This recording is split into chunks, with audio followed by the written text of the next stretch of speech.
Maybe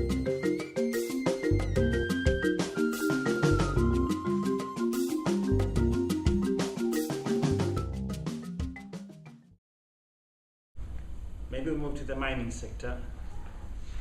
Over the last 10-15 years, Tanzania suddenly has become a very attractive country for large mining concerns, particularly diamond, gold, gemstones, nickel, and most recently uranium.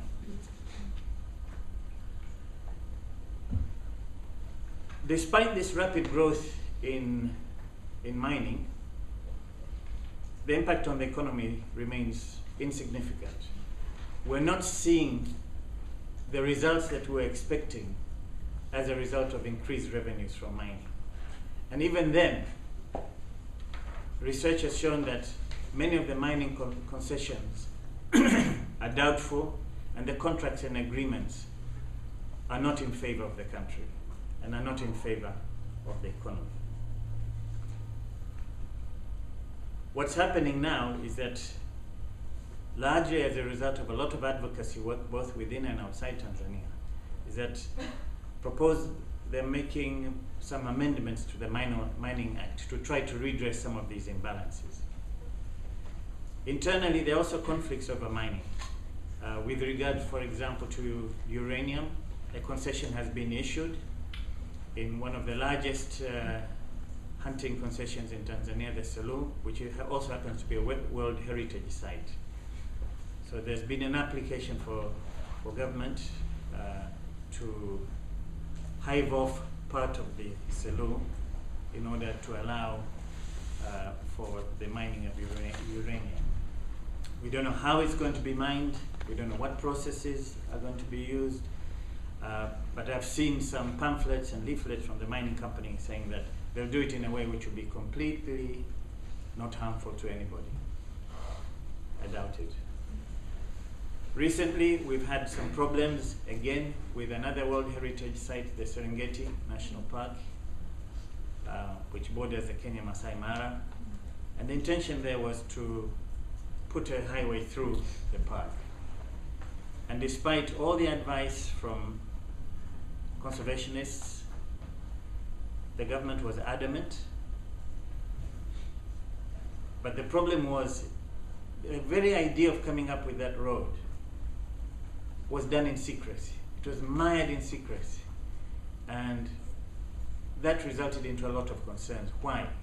An option was provided by the World Bank and the government of Germany to think about opening a southern road which would circumvent the area.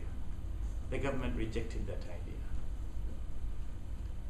But eventually, I think, as a result of a lot of pressure, and I think when the president made his last visit to South Africa, the South African president asked him about the road, and I think it kind of became embarrassing, and he went public and said, no, we're not going to build that road. So we've yet to see to what extent that is true.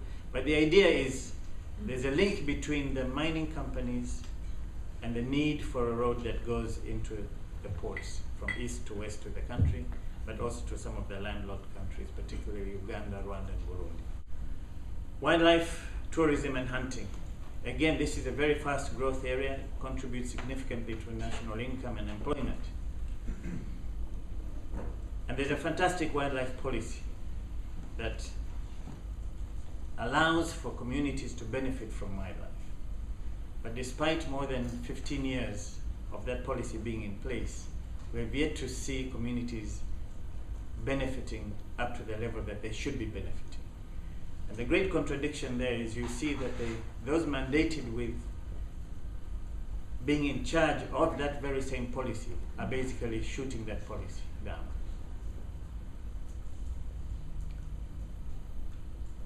Most recently, the wildlife director has been sacked with 3 other officials, senior officials.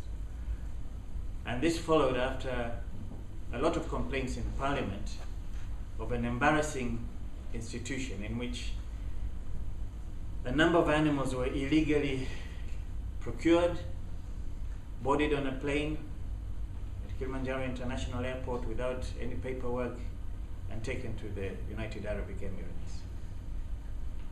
And no questions were asked. That's the type of impunity that we are seeing. But the media, parliamentarians both within the ruling party and opposition who've come to a point of saying that enough is enough, were extremely vocal about that issue. And I think we're making some progress. Forestry too has one of the better policies, not only in the country but within Africa. The sector is very important for households, extremely important in terms of energy, construction materials, ecosystem functions, biodiversity, medicinal plants, and so on. And despite its immense contribution to the economy, reinvestment into that sector is extremely low. And it's ridiculous. Consequently, because of a lot of illegal trade, we're seeing that only 10%, not more, possibly less, but only 10% of the potential revenues in forestry are actually being secured by government. The 90% is leaking, year after year.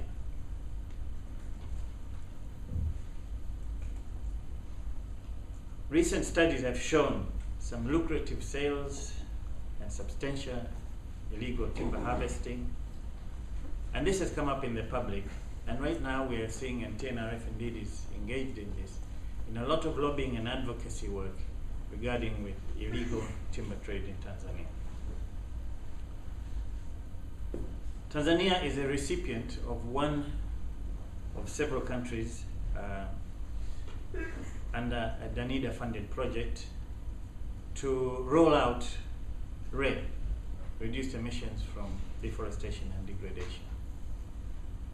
And I think it's about $100 million has been made available to see this thing being piloted. And one of the amazing things is, the moment the $100 million was mentioned, officials who are never interested in reduced emissions in deforestation and degradation are the most focused and most interested ones. It's very encouraging.